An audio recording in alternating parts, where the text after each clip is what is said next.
Welcome to new lecture in NMK 40403 Artificial Intelligence. Today we talk about the what support vector machines. Okay, let's talk about what I'm going to say today. So, in our view today, so firstly, we will not to understand against SVM and the maximal margin classifier, then the geometry objective of the optimal decision. Then we talk about the hyperplane equation, decision function, and construction optimization using Lagrange multiplier. This we leave it for the next time because we are not going to finish this one by today. Uh, what is SVM? As actually, it is a supervised learning algorithm used mainly for classification. Think of it as a sophisticated way to draw a line, more accurately hyperplane, between two different classes of data. But here, the key difference, uh, while many classifiers just try to minimize the number of mistakes on the training data, SVM thinks ahead and tries to minimize what called structural risk.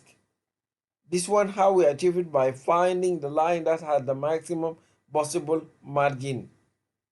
That is the empty space, and the margin is the empty space between the line and the closest data point. This closest data point then we refer to as what support vector. This focus on the margin is what gives the SVM its famous generalization power, making it great for everything from music gen analysis to face recognition. Okay, just placing SVM in the context, it lives equally squarely in the supervised learning world. So it is supervised learning mechanism. This means we train it with data that is already labeled. So we know the right answer. The algorithm learns a function from this data to make prediction on a new or unseen examples. Now, what makes SVM special in this family? Actually, it is a non-probabilistic classifier. Uh, it doesn't sub output probability like 60% percentage chance. It is act. It gives a definitive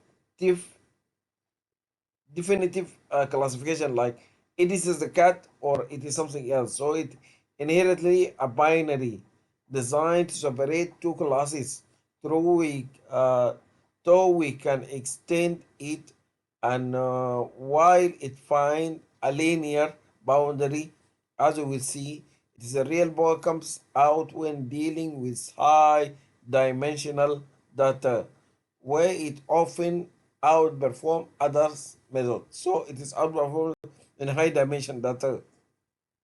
Okay, talking about the decision optimal decision boundary.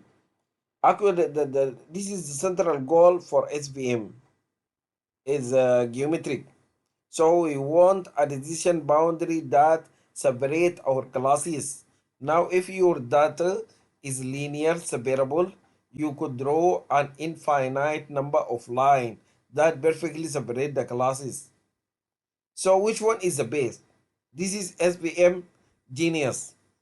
It doesn't just pick any line. It picks the optimal one. The optimality is defined by the margin. Actually the margin is the distance from the line to the nearest data point. By maximizing this margin, we are essentially gives ourselves the widest possible buffer zone.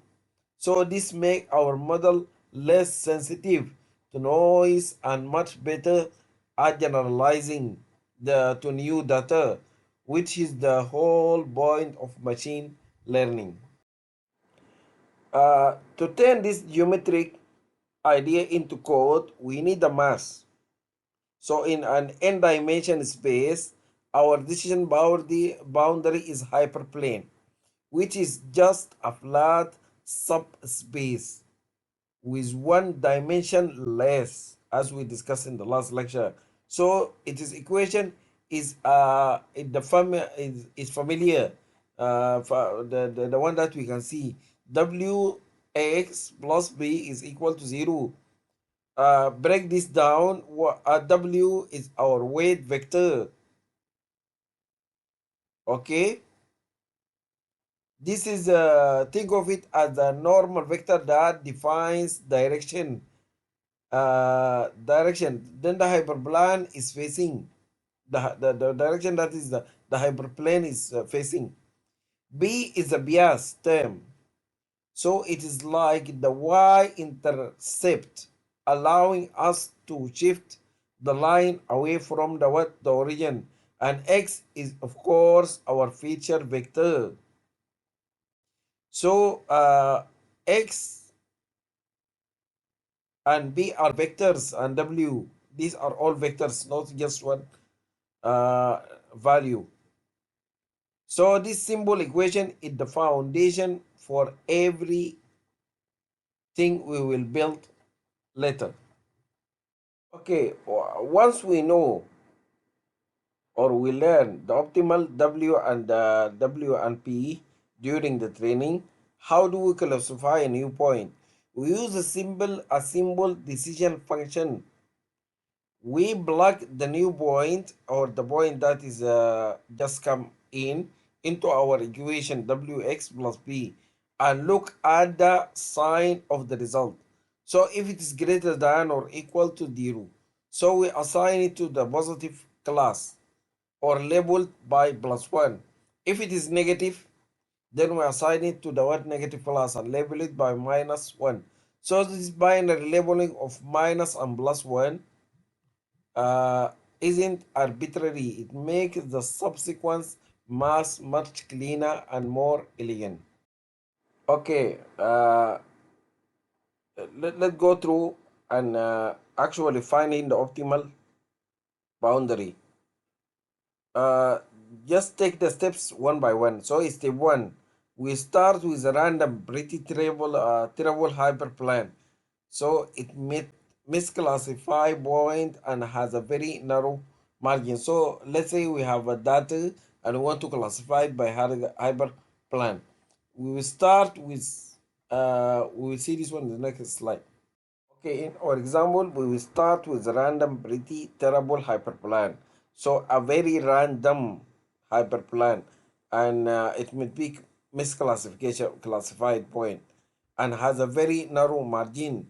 So our goal to adjust this hyperplane, the one that we see there in the yellow, okay, to adjust it until we find the base what hyperplane.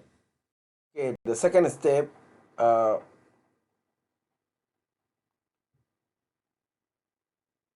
Okay, using an optimization algorithm like gradient descent, we adjust we adjust the value of w and b on the hyperplan that we draw until we get closer to what to the perfect one. So we see a few error and the margin start to widen, so it is getting better, but it is not there yet. Okay, in this step now the algorithm become margin aware. So identify a margin as a variable separating line. However, it is not the perfect one. So it identified the most critical point. Actually, the most critical point we call them the support vector, which are the closest one to the boundary. These are the only point that matter. So margin now is clearly defined. However, we need to find the optimal one still. So now we are getting closer to the optimal solution. Okay, let's find our thing. So we have the support vector, which is the closest one to the separating hyperplan that we find. Okay, and then we have the margin, which is the space between this support vector or the distance, the vertical, the what the yeah the vertical the distance between these two lines. Okay, so we are getting closer. The margin is much wider and all points are correctly classified. So the support vectors are sitting right on the edge of the margin. Okay. Okay, so now we try to find the maximum margin or the hyperplan. It is the most robust possible boundary defined entirely by the support vector. So the mass here it looks a bit messy on the slide, but the key takeaway is that we have formally found the solution that maximizes the margin. Okay, let's pause and emphasize why the margin that we found is so important. Oxy maximizing the margin is a form of structural risk minimization. Think of it like this. The larger margin means a simpler, more conservative model. This lowers the model capacity, which is a fancy way of saying it is less likely to overfit, less likely to memorize the noise. So in your training data, the result better generalization and beautiful side effect. So the complexity of our final model depends on only on the number of support vectors, not the size of the data set. This is incredibly efficient.